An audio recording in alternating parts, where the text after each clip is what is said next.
সূরাতুল হুজুরাতের 12 নম্বর আয়াতে কারিমা তেলাওয়াত করেছি। এই আয়াতের মধ্যে পারস্পরিক হক, সামাজিক রীতিনীতি আল্লাহ তাআলা ব্যক্ত করেছেন। এই আয়াতের মধ্যে আল্লাহ পাক রব্বুল আলামিন 3টা জিনিসকে হারাম করেছেন। কয়টা জিনিসকে? খুবই গুরুত্বপূর্ণ আলোচনা আজকে।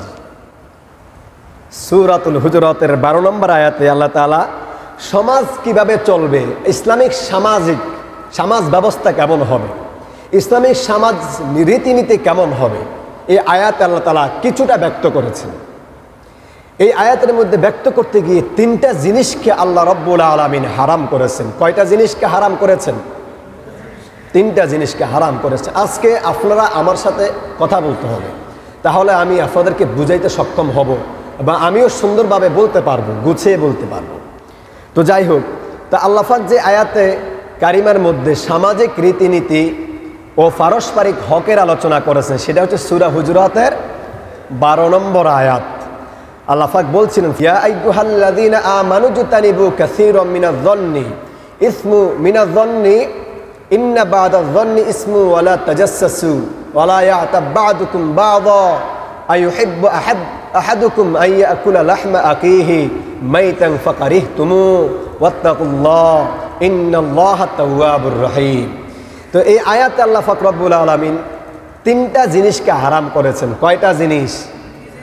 এক নাম্বার হচ্ছে ইয়া আইয়ুহাল্লাযীনা আমানু জতানিবু কাসীরাম মিনাজ-যন, অর্থাৎ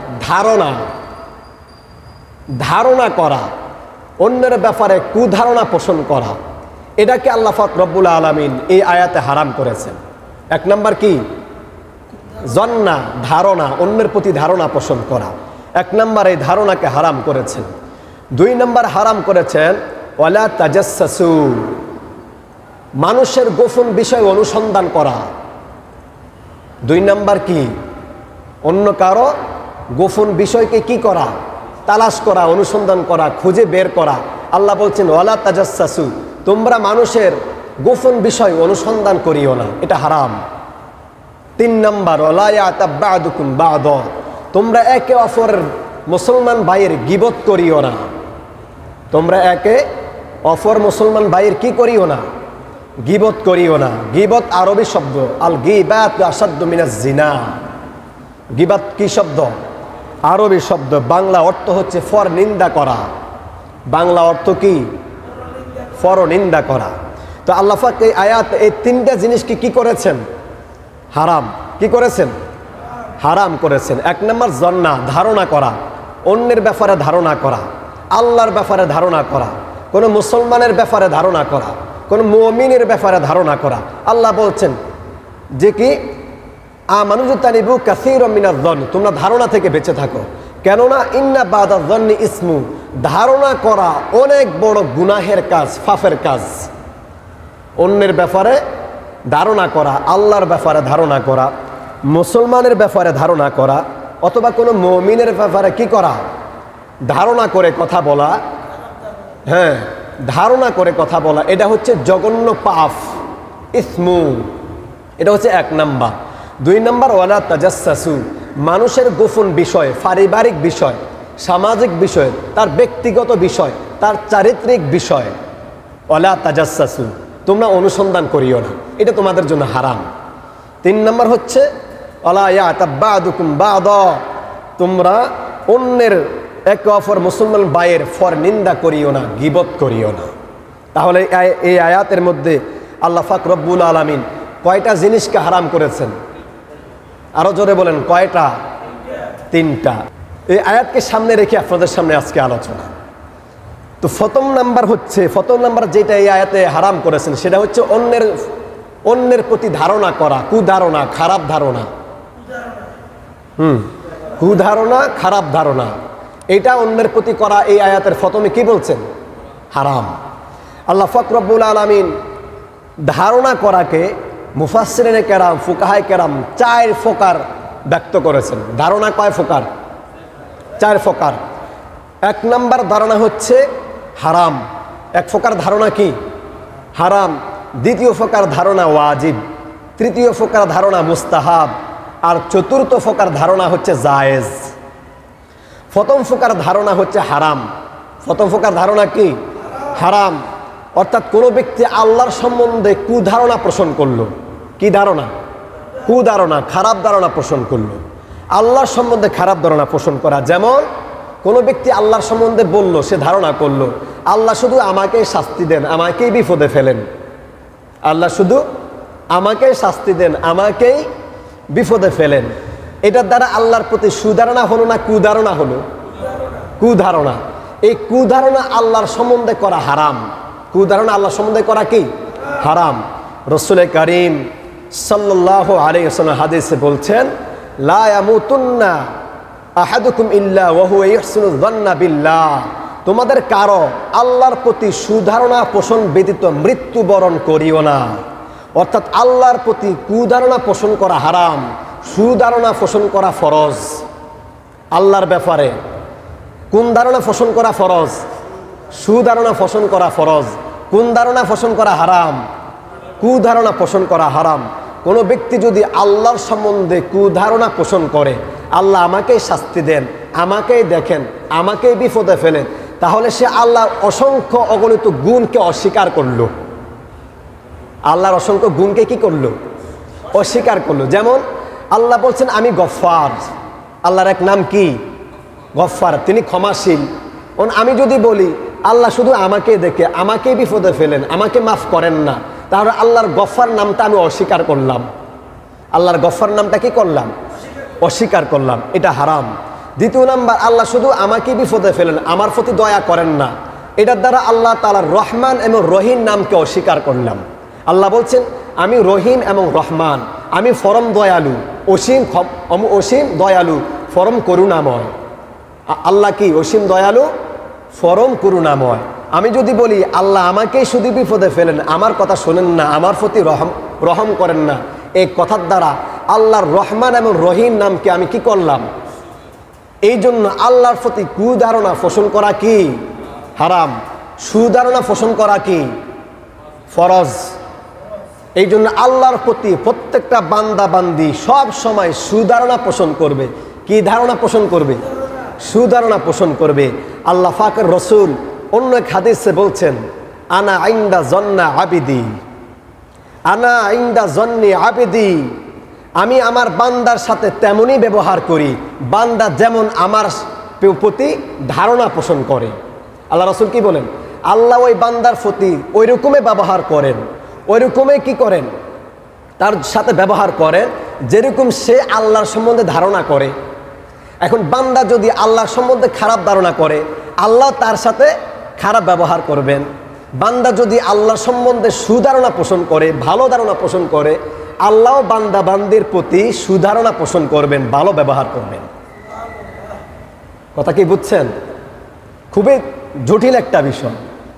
এজন্য কোনো মুমিন অতক্ষণ পর্যন্ত মুমিন হবে না যতক্ষণ না সে আল্লাহর প্রতি সুধারণা পোষণ না করবে। কোনো ব্যক্তি আল্লাহর সম্বন্ধে কুধারণা পোষণ করলো, খারাপ ধারণা পোষণ করলো, সেই ব্যক্তি মুমিন হতে পারে না। এটা হচ্ছে আল্লাহর ব্যাপারে এই কুধারণা পোষণ করা হারাম। ঠিক এমনিভাবে কোনো মুমিনের ব্যাপারে কোনো সৎকর্ম পরায়ণশীল, কোনো সৎকর্মশীল ব্যক্তি, এই লোকটাকে দেখলে খুব সৎকর্মশীল মনে হয়, এই লোকটাকে দেখলে খুব সিদ্দিক মনে হয়, খুব ফরহেজগার মনে হয়, খুব তাকওয়াওয়ালা মনে হয়, অর্থাৎ মুমিন, সৎকর্ম পরায়ণশীল, এরকম ব্যক্তির ব্যাপারেও কুধারণা পোষণ করা হারাম। যে ব্যক্তিকে দেখলে কি মনে হয়? সৎকর্ম ন্যায় পরায়ণ, ফরহেজগার মনে হয়, আল্লাহর মুত্তাকি মনে হয়, মুমিন মনে হয়, এরকম ব্যক্তির ব্যাপারে কিছু না জেনে কোনো ধারণা পোষণ করা কি হারাম। আল্লাহর ব্যাপারে যেরকম কুধারণা পোষণ করা হারাম, কোনো সৎকর্ম ফরাসি ও ফরায়ণ সে মুমিন হতে পারে, সে আলেম হতে পারে, সে ইমাম হতে পারে, সে সমাজের বিভিন্ন শ্রেণীর মুসলমান হতে পারে, অর্থাৎ সে ফরহেজগার, সে সৎকর্ম পরায়ণশীল, এরকম ব্যক্তির ব্যাপারে কোনো ব্যক্তি যদি কুধারণা পোষণ করে তাহলে সে কি কাজ করলো? আরো জোরে বলেন, কি কাজ করলো? হারাম কাজ করলো। এই হচ্ছে ধারণা 4 প্রকারের এক প্রকার হারাম। প্রথম প্রকার কি? হারাম। দ্বিতীয় প্রকার হচ্ছে ওয়াজিব। দ্বিতীয় প্রকার কি? ওয়াজিব। সেটা কেমন? সেটা হচ্ছে সাধারণ একটা মেসাল দিচ্ছি। নামাজের ওয়াক্ত হয়ে গেছে, নামাজের কি হয়ে গেছে? ওয়াক্ত হয়ে গেছে। এখন আমি এমন জায়গায় আছি যে জায়গায় পশ্চিম কোনটা পূর্ব কোনটা সেটা কালিক করার ধারণা করার কোনো কি নাই, মানে বুঝার কোনো সুযোগ নাই যে কোনটা পশ্চিম কোনটা পূর্ব কোনটা উত্তর দক্ষিণ। এমন জায়গায় সে উপস্থিত হয়েছে, নামাজের সময় হয়েছে। এই ব্যক্তি এখন করণীয় কি? এই ব্যক্তির করণীয় হচ্ছে তার মনে যেই ধারণা আসবে, তার মনে যে ধারণা আসবে বলতে যে তার মনে আসবে এটাই মনে হয় পশ্চিম, এটাই মনে হয় কি পশ্চিম, তখন সে ধারণা অনুযায়ী সেই দিকে ফিরে নামাজ পড়ে নিবে, সেই দিকে ফিরে কি পড়ে নিবে? নামাজ পড়ে নিবে ধারণা অনুযায়ী। এই ধারণা হচ্ছে ওয়াজিব। এই ধারণা কি? ওয়াজিব।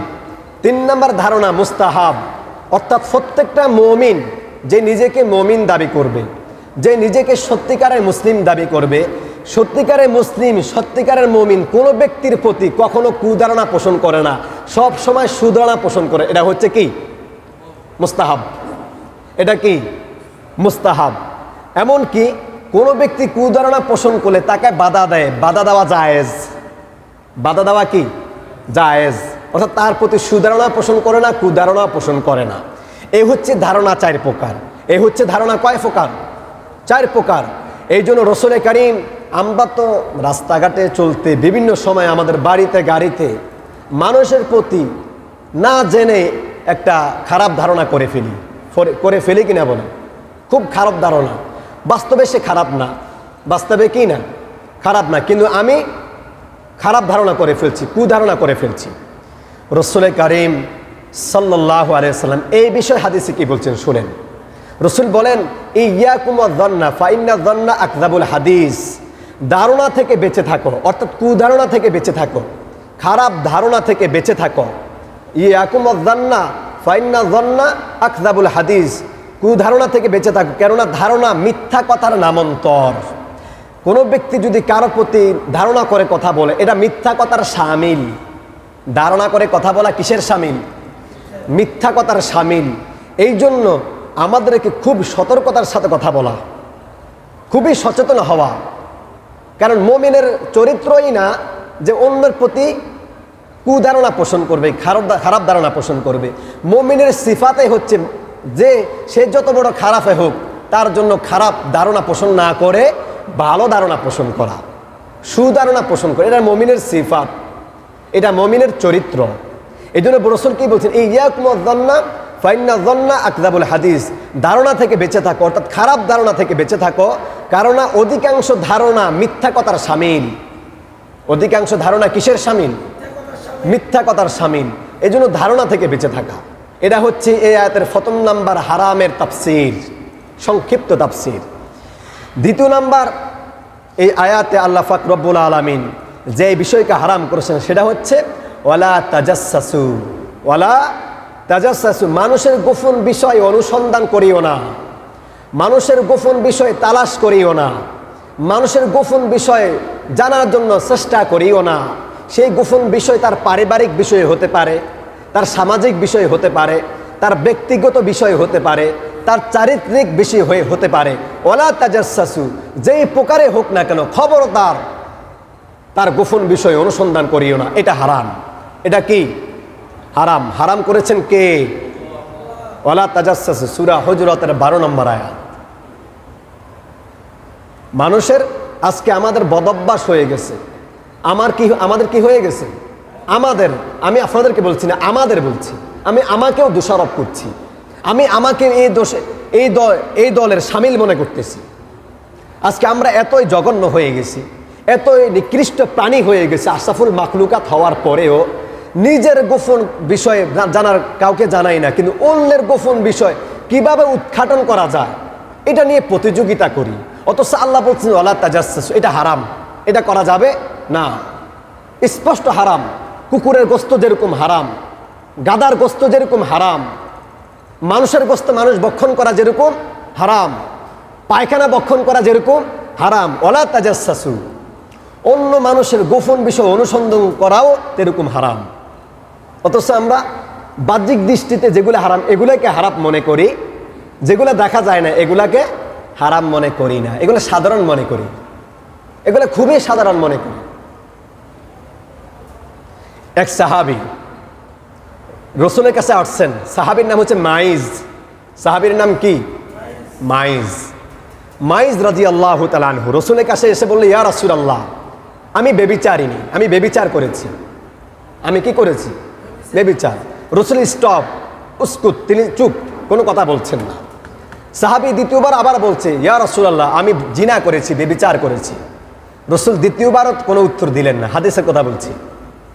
3 নম্বর রসুলকে বলতেছে, ইয়া রাসূলুল্লাহ, আমি ব্যভিচার করেছি, জিনা করেছি। জিনা ব্যভিচার বুঝেন তো? ব্যভিচার বিবাহিত হওয়ার পরে অন্য নারীর সাথে সঙ্গম করা, অথবা অন্য পুরুষ বিবাহিত, অন্য নারী বিবাহিত হওয়ার পরেও অন্য পুরুষের সাথে কি করা?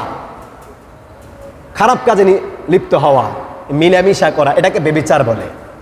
সাহাবী মাইজ রাদিয়াল্লাহু তাআলা আনহু রসুলকে 3 বার বললেন। রসুল 3 বারের পরে বললেন, সাদাকাতা, সত্যি কি তুমি ব্যভিচার করেছো? সাহাবী বলতেছেন, ইয়া রাসূলুল্লাহ, হ্যাঁ, আমি সত্যিই ব্যভিচার করেছি।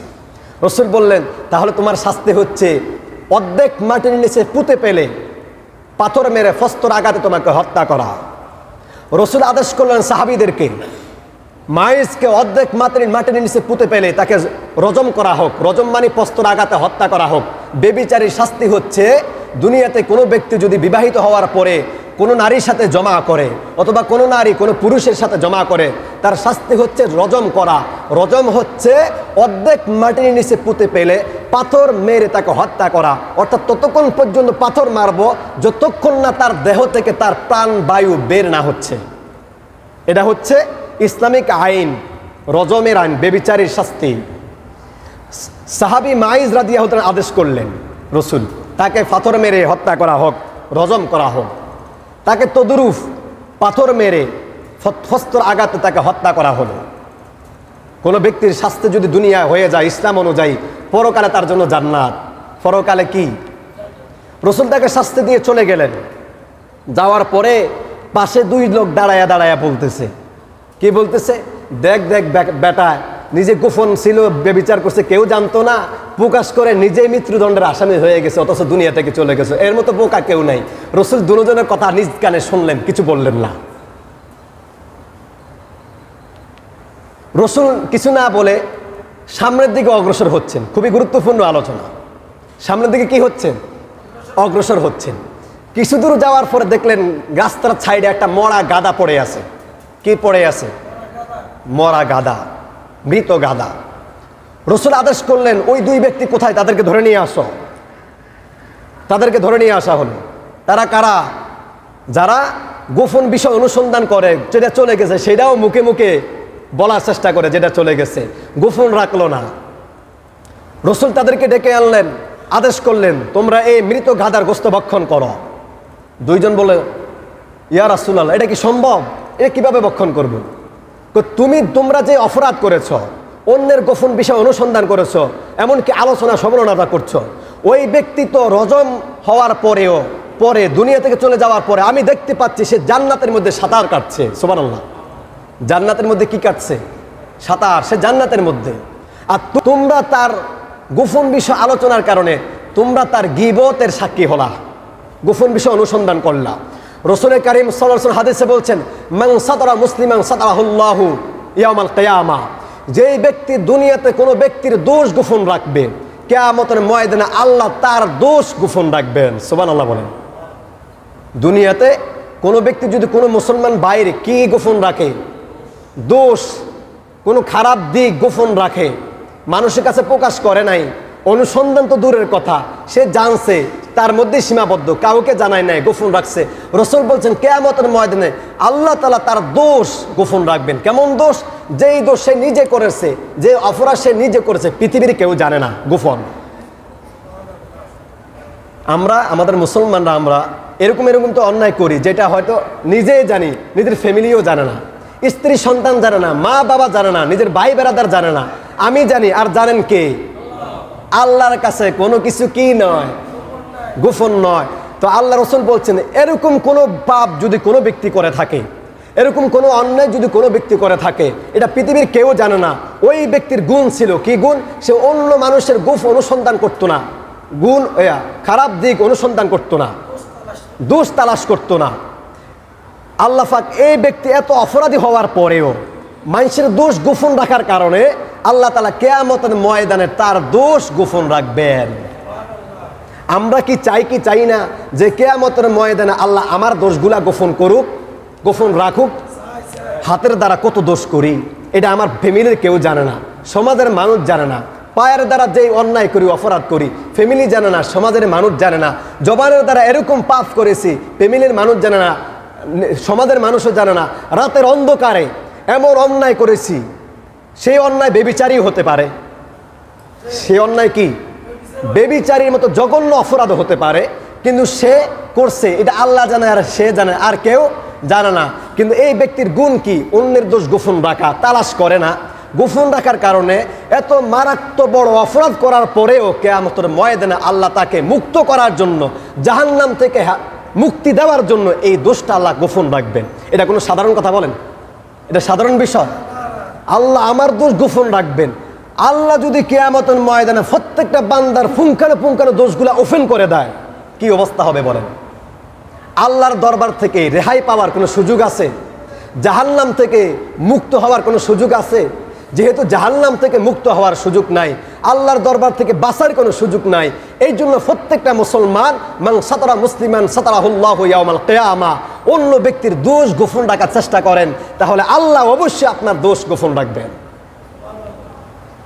আমরা তো গোপন রাখবো কি? কোনো কিছু শুনছি, খুঁটে এটা বের করার চেষ্টা করছি, এটা আমাদের বদভ্যাস হয়ে গেছে। হ্যাঁ, মানে একটু কানে, আমাদের কানের মধ্যে অ্যালার্জি, তো কানে জবানে অ্যালার্জি, কিছু শুনলে কিভাবে এটা বের করা যায়, এটা বের করা পর্যন্ত শান্তি পাওয়া যায় না।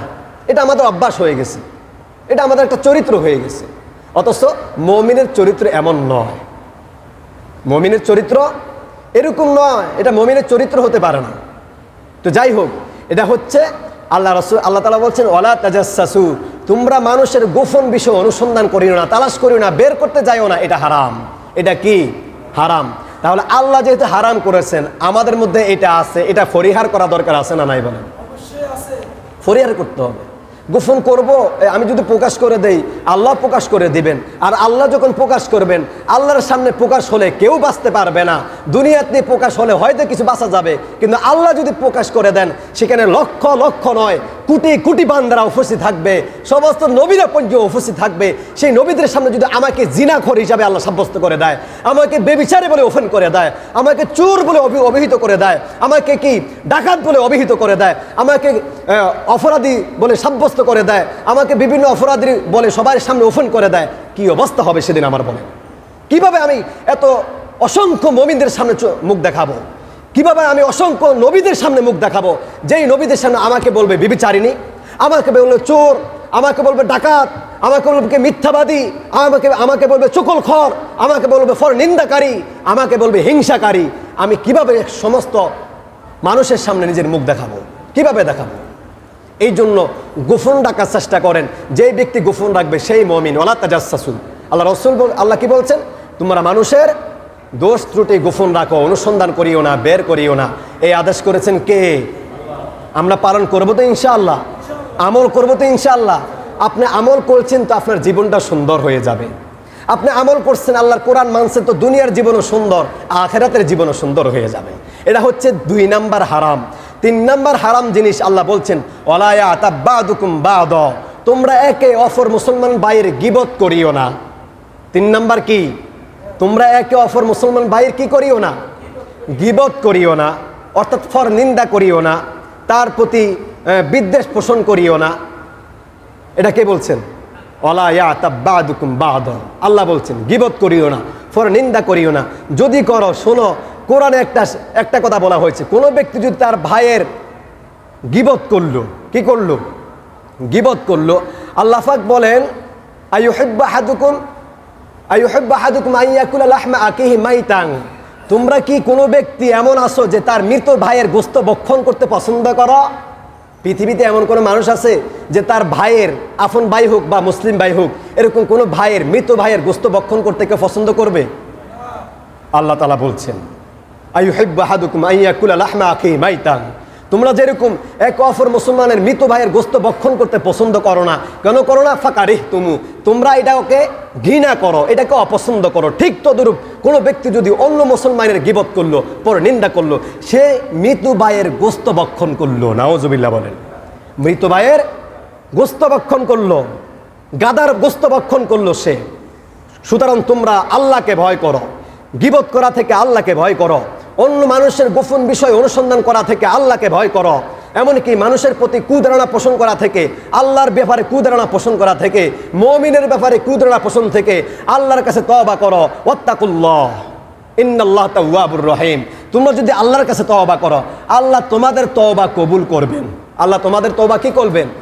কারণ তিনি পরম দয়ালু, তিনি পরম দয়ালু। তাহলে 3 নম্বর এখানে গীবতের আলোচনা। কিসের আলোচনা? গীবত। কিন্তু এই গীবত আমাদের সমাজে আছে না নাই? আমার মধ্যে আছে না নাই? আপনাদের মধ্যে আছে না নাই? আল্লাহ বলছেন ওয়ালা ইয়াতাবাদুকুম বাদা, তোমরা এক অপর ভাইয়ের গীবত করিও না, পর নিন্দা করিও না। এটা হারাম, এটা হারাম। যে কিরকম হারাম? গাদার গোস্ত ভক্ষণ করা যেরকম হারাম, মৃত ভাইয়ের গোস্ত বা জীবিত ভাইয়ের গোস্ত ভক্ষণ করা যেরকম হারাম, ঠিক তদরূপ অন্যের ব্যাপারে ফর নিন্দা করাও হারাম। অন্যের ব্যাপারে ফর নিন্দা করা হারাম। এই ফর নিন্দা জবান দ্বারা হতে পারে। গীবতের অনেকগুলা দিক আছে, শুধু জবান দ্বারা নয়। গীবত শুধু জবান দ্বারাও হতে পারে, গীবত হাত দ্বারা হতে পারে, গীবত কান দ্বারা হতে পারে, গীবত চক্ষু দ্বারা হতে পারে, গীবত পায়ের দ্বারা হতে পারে। আল্লাহ রাসূল হাদিসে বলছেন আল মুসলিমু মান সালিমা আল মুসলিমুনা মিন লিসানিহি ওয়া ইয়াদিহি।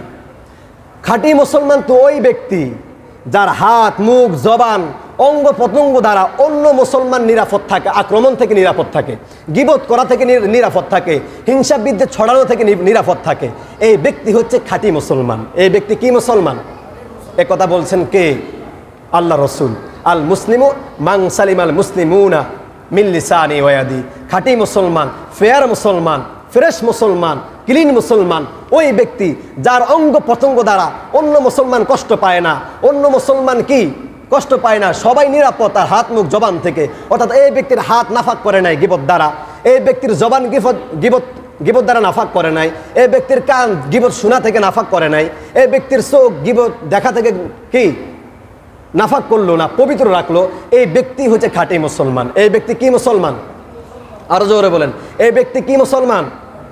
খাঁটি মুসলমান। এই জন্য আমাদেরকে খাঁটি মুসলমান হতে হবে। আমাদেরকে কি হতে হবে? খাঁটি মুসলমান। আল্লাহ তাআলা রাসূল কি বলছেন? আল্লাহ তাআলা কোরআনে বলছেন ওয়াইলুল কুল্লি হুমাযাতিল লুমাযা। ওয়াইলুল কুল্লি হুমাযাতিল লুমাযা। বড় দুর্ভোগ, বড় আফসোস, বড় করুণ পরিস্থিতি ওই সমস্ত মানুষের জন্য যারা পিছনে এবং সামনে মানুষের হিংসা বিদ্বেষ পর নিন্দা করে। পিছনে এবং সামনে কার কার বদনাম করে? গীবত করে। একজন অপর মুসলমানের গীবত করে, ফর নিন্দা করে। ওই লুল্লি কুল্লি হুমাযাতিল লুমাযা, সূরাতুল লুমাযা, সূরা হুমাযা, প্রথম আয়াত। যারা পিছনে এবং সামনে সব দিক থেকে মানুষের পর নিন্দা, পিছনে মানে গোপনে করে, সামনে মানে ওপেন, সামনাসামনি করে। সামনাসামনি যদি কোনো ব্যক্তির দোষ চর্চা করে অথবা ভালো চর্চা করে, তাহলে এই ব্যক্তি কি গীবত করলো। এই ব্যক্তির গীবত যদি করে, এই ব্যক্তির জন্য বড় আফসোস। কি আফসোস? ইন্নাহা আলাইহিম মুসাদা ফি আমাদিন মুমাদ্দাদা। এদের জন্য জাহান্নাম। বলে কোন জাহান্নাম? ইন্নাহা আলাইহিম মুসাদা ফি আমাদিন মুমাদ্দাদা। এদেরকে জাহান্নামের লম্বা লম্বা খুঁটিতে বেঁধে দেওয়া হবে। কি খুঁটিতে? লম্বা লম্বা খুঁটিতে বেঁধে দেওয়া হবে। যখন রাসূল করিম সাল্লাল্লাহু আলাইহি ওয়াসাল্লাম মেরাজ করতে গিয়েছিলেন, একটু সময় চাচ্ছি আজকে কথাটা শেষ করার জন্য, খুব গুরুত্বপূর্ণ আলোচনা। রাসূল মেরাজ করতে গিয়েছিলেন। রাসূল মেরাজ করতে যখন গেলেন, তখন এক জায়গা থেকে আরেক জায়গা পর্যন্ত যখন জিবরাইল নিয়ে যাওয়া হলো, রাসূল দেখলেন নিজের চোখে।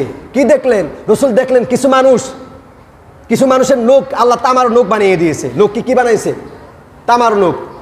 অর্থাৎ এই নখ আর এই নখের মতো নাই, সেটা তামা হয়ে গেছে কিয়ামতের ময়দানে। এই তামার নখ দিয়ে তার চেহারা এবং তার শরীরের চামড়াগুলা ছিঁড়ছে। আসরাত ছিল। রাসূল জিবরাইলকে প্রশ্ন করি, ইয়া আখুন, হে ভাই জিবরাইল, বলো এরা কারা? এই শাস্তি কেন? কোন অপরাধের কারণে? জিবরাইল বললেন, এরা হচ্ছে ওই সমস্ত লোক যারা পিছনে এবং সামনে মানুষের পর নিন্দা করে। সামনে আর পিছনে মানুষের কি করে? পর নিন্দা করে, গীবত করে। আল্লাহ পাক রব্বুল আলামিন তাদেরকে শাস্তি দিচ্ছেন। কি শাস্তি? তাদের নখগুলা তামার নখ বানিয়ে দিলেন। আর এই তামার নখ বানানোর পরে তার শাস্তি হচ্ছে সে নিজের না, এই নখগুলা দিয়ে নিজের চেহারার গোস্তগুলা ছিঁড়ে ফেলছে, তার শরীরের গোস্তগুলা ছিঁড়ে ফেলছে, আশ্রিয়ে ফেলছে। এটা রসুল জাহান্নামে মেরাজের রাতে জাহান্নামের এই শাস্তি গীবতকারীদের নিন্দাকারীদের স্বচক্ষে দেখে এসেছিলেন। আপনারা বিশ্বাস করেন এটা? রসুল যে দেখে এসেছেন এই শাস্তি, আপনারা কি বিশ্বাস করেন? অবশ্যই বিশ্বাস করতে হবে। রসুল সাহাবীদেরকে আরজ করলেন, আতাদরুন আমাল গীবাতু, হে আমার সাহাবীরা শোনো, গীবত কি জিনিস জানো? গীবত কি জিনিস জানো? আতাদরুন আমাল গীবাতু, সাহাবীগণ বলল ক্বালু আল্লাহ রাসূলু আলাম, আল্লাহ এবং তার রাসূলই ভালো জানেন গীবত কি জিনিস, নিন্দা কি জিনিস। রসুল বললেন শোনো, যিকরুকা আখাকা বিমা ইয়াকরাহু, গীবত হচ্ছে ওই বস্তুর নাম যেই মুসলমান অপর মুসলমানের দোষ ত্রুটি চর্চা করে, অন্যের কাছে পিছনে হোক সামনে হোক, এটা হচ্ছে গীবত। যিকরুকা আখাকা বিমা ইয়াকরাহু, কোনো মুসলমানের এক ভাই অপর মুসলমানের দোষ চর্চা করা কি? গীবত। রসুল তারপরে তারা বললেন কিলা আফারাইতা ইন কানা ফি আখি মা আকুলু, ইয়া রাসূলুল্লাহ, আমি যেই ব্যক্তির দোষ চর্চা করি ওই দোষগুলো যদি তার মধ্যে থাকে, আমি যার দোষ চর্চা করছি ওই দোষগুলো যদি তার মধ্যে বাস্তবে বিদ্যমান থাকে, সত্য থাকে, তাহলে কি? তো রসুল বলল ক্বালা ইন কানা ফিহি মা তাকুলু ফাকাদিগতাবাতাহু, যদি ওই ব্যক্তির মধ্যে ওই দোষ থাকে যেটা তুমি কি করছো, যেটা তুমি মানুষের কাছে প্রচার করছো, ওটা যদি ওই ব্যক্তির মধ্যে থাকে তবেই তুমি গীবত করলা, এটাকেই গীবত করে। আর যদি ওয়াইল্লাম ইয়াকুন ফিহি ফাকাদ বাহাত্তাহু, ওই ব্যক্তির মধ্যে তুমি যেটা বলছো ওটা যদি ওই ব্যক্তির মধ্যে বিদ্যমান না থাকে, তাহলে তুমি তাকে অপবাদ দিলা, মিথ্যা অপবাদ দিলা। মিথ্যা অপবাদ সত্য অপবাদ থেকে আরো মারাত্মক, জঘন্য। এটা রসুলের হাদিস। এটা কার হাদিস? রসুলের হাদিস। রসুল আরো হাদিসে বলছেন, আজকে সেই হাদিস বলে আলোচনা শেষ করছি। রসুল বলছেন আল গীবাতু আশাদ্দু মিনাজ জিনা, আল গীবাতু আশাদ্দু মিনাজ জিনা, গীবত হচ্ছে বেবিচারের থেকে মারাত্মক অপরাধ। গীবত কিসের থেকে অপরাধ? বেবিচারের, জিনার থেকে মারাত্মক অপরাধ। আশাদ্দু মিনাজ জিনা, আল গীবাতু আশাদ্দু মিনাজ জিনা, শক্ত বড় পাপ হচ্ছে গীবত করা। বলে কেন? গীবতকে পাপাচারীর থেকেও জঘন্য পাপ, শক্ত পাপ বলা হয়েছে। মুফাসসিরে কেরাম হাদিস বলছেন, তাফসির করেছেন। আমি এই কয়েকদিনে তাফসিরে ইবনে কাসির, তাফসিরে মাজহারি, তাফসিরে আনোয়ারুল কোরআন, তাফসিরে মাআরিফুল কোরআন, আরও যত তাফসির, বিভিন্ন তাফসিরগুলো আজকে এক সপ্তাহ দেখেছি এই আয়াতকে অ্যানালাইসিস করতে গিয়ে। সাহাবিগণ মুফাসসিরিনে কেরাম ব্যাখ্যা করেছেন যে গীবত জিনার থেকে মারাত্মক কেন? গীবত এই জন্য মারাত্মক, বেবিচারি করা হয় একজন ব্যক্তির সাথে, সেটা যদি সেই ব্যক্তি ক্ষমা চায় আল্লাহ ক্ষমা করে দিবেন। বেবিচারী ব্যক্তি যদি কার কাছে ক্ষমা চায়? আল্লাহর কাছে ক্ষমা চায়, তাকে কি করে দিবেন? ক্ষমা করে দিবেন। কিন্তু গীবত যে ব্যক্তি করে, ওই ব্যক্তি যদি আল্লাহর কাছে ক্ষমা চান আল্লাহ ক্ষমা করবেন না। বলে কেন ক্ষমা করবেন না? গীবত করার দ্বারা দুইজন ব্যক্তির সে হক নষ্ট করেছে। কয়জন ব্যক্তির? এক নম্বর আল্লাহর ওয়াদা ভঙ্গ করে আল্লাহর হক নষ্ট করেছে। 2 নম্বর যার ব্যাপারে সে গীবত করেছে, নিন্দা করেছে, ওই ব্যক্তির হক, সামাজিক হক নষ্ট করেছে। যে যতক্ষণ পর্যন্ত না ওই ব্যক্তি যে গীবত করে, সেই গীবত করাওয়ালা ব্যক্তি যদি ওই ব্যক্তির কাছে ক্ষমা না চায়, ততক্ষণ পর্যন্ত আল্লাহ ওই ব্যক্তিকে ক্ষমা করবেন না। এই জন্য গীবত পাপাচারীর থেকে মারাত্মক গুনাহ। আল গীবাতু আশাদ্দু মিনাজ জিনা, এগুলো আমাদের মধ্যে আছে না নাই বলেন? কোনো ব্যক্তি যদি গীবত করলো তার আমলনামা বরবাদ হয়ে যাবে। প্রথম আলোচনা করেছিলাম আমলনামা, নামাজ রোজা ইত্যাদি জিকির আজকার করি আমার নিজের জন্য, কিন্তু কিছু কিছু কর্মের কারণে, কিছু কাজকর্মের কারণে নেক আমল নষ্ট হয়ে যাবে। নেক আমল আমার হেফাজতে থাকবে না, অন্যের হেফাজতে চলে যাবে, অথবা ফুড়ে চাই হয়ে যাবে। 1 নম্বর নেক আমল ধ্বংস হবে হিংসার কারণে। কিসের কারণে? অন্যের ব্যাপারে হিংসা করা। রসুল বলছেন হাদিসে, তোমরা হিংসা থেকে দূরে থাকো, কারণ হিংসা নেকিকে ধ্বংস করে দেয়, যেমন আগুন শুকনা কাঠকে ধ্বংস করে দেয়। 2 নম্বর, তোমার নেকি ধ্বংস হয়ে যাবে যদি তুমি কোনো ব্যক্তির হক নষ্ট করো। তোমার নেকামলগুলা ওই ব্যক্তিকে কিয়ামতের ময়দানে দিয়ে দেওয়া হবে। কোনো ব্যক্তির ব্যাপারে নিন্দা করলা, তোমার নেকামাল তোমার থাকবে না, ওই ব্যক্তির হয়ে যাবে। এই জন্য এক ব্যক্তি, এমন কিছু ব্যক্তি হাদিসের মধ্যে আসছে, পাহাড় পরিমাণ নেকামল নিয়ে উঠবে ঠিকই, এই নেকামল তার কোনো উপকারে আসবে না, কিছু নষ্ট হয়ে যাবে। কিছু নেকামল অন্যের হক নষ্ট করার কারণে, গীবত করে অন্যের হক নষ্ট করেছে, জায়গা জমিন মেরে দিয়ে অন্যের হক নষ্ট করেছে, সামাজিকভাবে প্রতিপন্ন করে অন্যের হক নষ্ট করেছে। এই হক নষ্ট করার কারণে তার আমল, নামাজ রোজা হজ যাকার জিকির আজকের তাকে দিয়ে দেওয়া হবে। যার হক নষ্ট করছে তাকে দিয়ে দেওয়া হবে। আল্লাহ পাক আমাদের সকলকে আমরা যেন আমল করি, আমার আমল যেন আমার থাকে, আমার নামাজ যেন আমার থাকে, আমার জিকির যেন আমার থাকে, আমার রোজা হজ যাকার তসবিহ তাহরি যেন আমার থাকে, আমারগুলো যেন নষ্ট না হয়, আমার নেকামলগুলো যেন অন্যকে দিয়ে দিতে না হয়। এই জন্য নিজের নেকামল হেফাজত করা, নিজের নেকামল হেফাজত করতে হলে এই সমস্ত কাজগুলা থেকে, খারাপ কাজ থেকে নিজেকে বাঁচাইতে হবে, রক্ষা করতে হবে। তাহলে আল্লাহ কোরআনে সূরাতুল হুজুরাতের 3টা বিষয় যে হারাম করেছেন, এই 3টা বিষয় নিয়ে সংক্ষিপ্ত আলোচনা করেছি আপনাদের সামনে। ইয়া আইয়ুহাল্লাযীনা আমানু ইজতানিবু কাসীরাম মিনায-যন্নি ইন্না বা'দায-যন্নি, অন্যের প্রতি কুধারণা পোষণ করা, আল্লাহর ব্যাপারে হোক মুমিনের ব্যাপারে হোক, না জেনে কোনো কিছু ব্যবহার করা হারাম। 2 নম্বর ওয়ালা তাজাসসু, অন্যের গোপন বিষয় অনুসন্ধান করা হারাম। 3 নম্বর হারাম হচ্ছে ওয়ালা ইয়াতাবাদুকুম বা'দ, অন্য ভাইয়ের গীবত অনুসন্ধান করা, গীবত বলা, ফর নিন্দা করা। এই 3 জিনিস সূরাতুল হুজুরাতের 12 নম্বর আয়াতে আল্লাহ হারাম করেছেন। আল্লাহ পাক আমাদের এগুলাকে হারাম মেনে নিজের জীবনটাকে, সামাজিক জীবন, পারিবারিক জীবন, আন্তর্জাতিক জীবনকে সুন্দর করার তৌফিক দান করুক। ওয়া আখির দাওয়ানা আনিল হামদুলিল্লাহি রাব্বিল আলামিন।